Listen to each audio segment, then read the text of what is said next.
Inside the royal palace of Pella, Queen Olympias cradles her newborn son, Alexander, the future ruler of empires.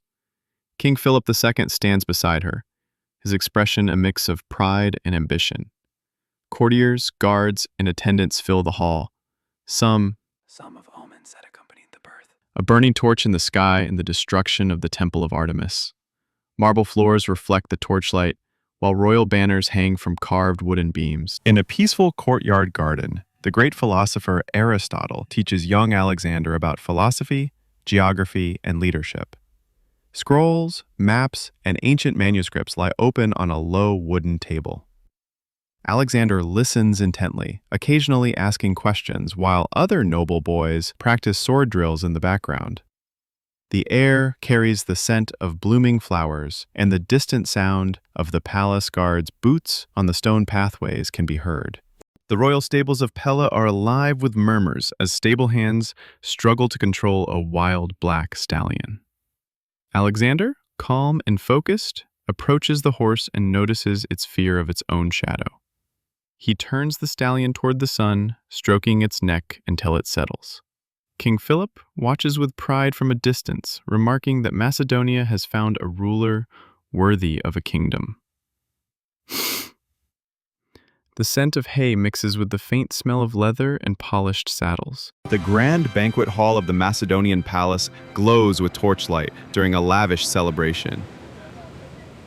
Suddenly, King Philip II collapses to the marble floor, fatally wounded by an assassin's blade.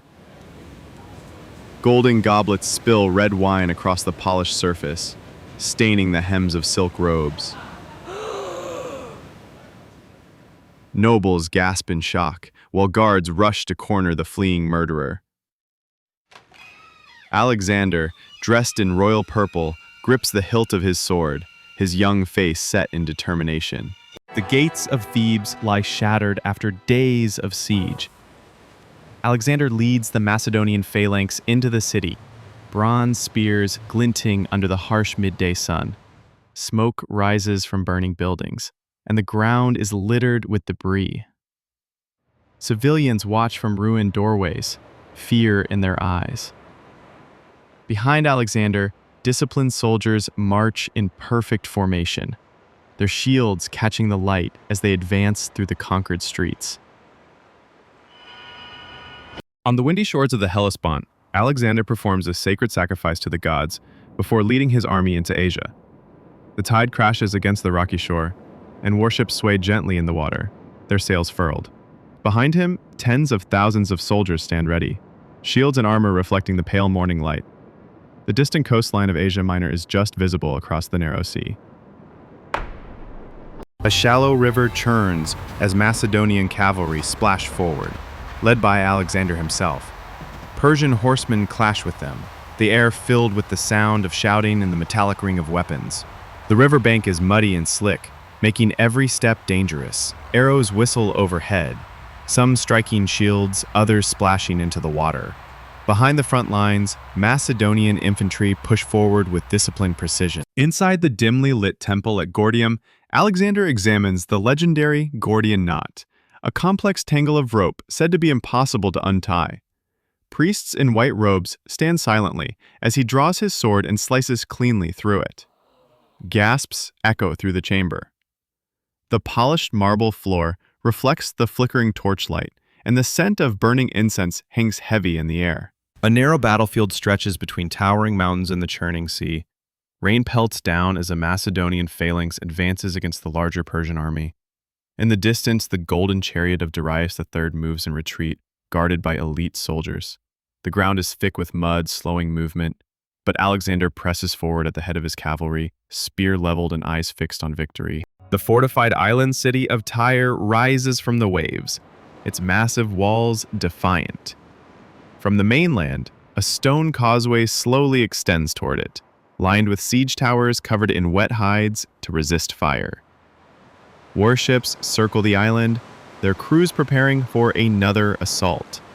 Flaming boulders, launched by catapults, arc through the stormy sky, crashing into the city with thunderous force. On the calm banks of the Nile, Alexander wears the ornate crown of the pharaoh, as priests bless him with sacred oils. Crowds cheer along the riverbank, waving palm branches and colorful fabrics. Nearby, architects unroll parchment plans for a new city, Alexandria, as builders and laborers prepare the ground.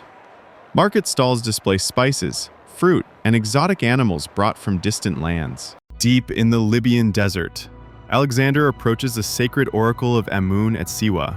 The temple's stone walls rise from the sand, adorned with carvings of gods and pharaohs. High priests greet him solemnly, guiding him inside to hear the prophecy.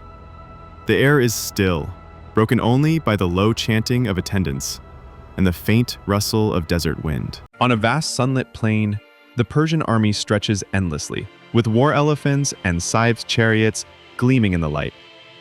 Alexander's smaller force stands disciplined and ready. At his signal, the Macedonian cavalry surges forward, breaking through the Persian center. Dust rises in great clouds, and banners whip in the wind as Darius III flees once more. Through the towering blue-tiled Ishtar Gate, Alexander rides a white stallion, greeted by cheering crowds. Petals rain down from balconies as musicians play flutes and drums. Towering ziggurats cast long shadows in the golden light of the setting sun, and merchants line the streets with goods from across the empire. Alexander rides hard across the plains with his companions, determined to catch Darius.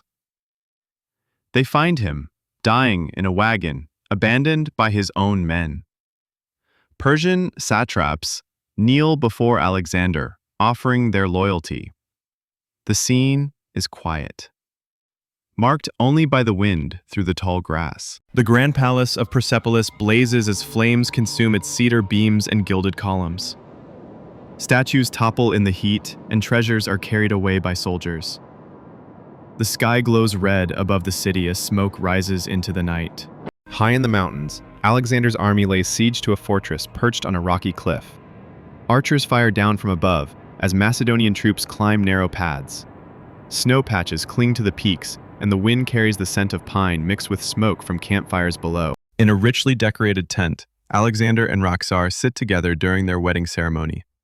Tribal nobles wear embroidered robes and gold jewelry, while musicians play stringed instruments. Torches cast a warm glow over patterned carpets and bowls of fragrant food. The army moves through a treacherous mountain pass, snow swirling in the air. Soldiers lean into the wind, their fur cloaks stiff with ice.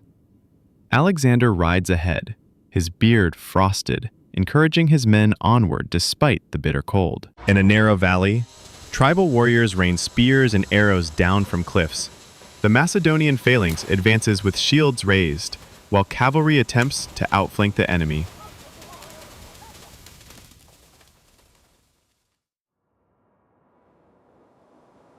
The sound of battle echoes between the rocky walls. A massive rock fortress rises above the plain, defended by determined warriors.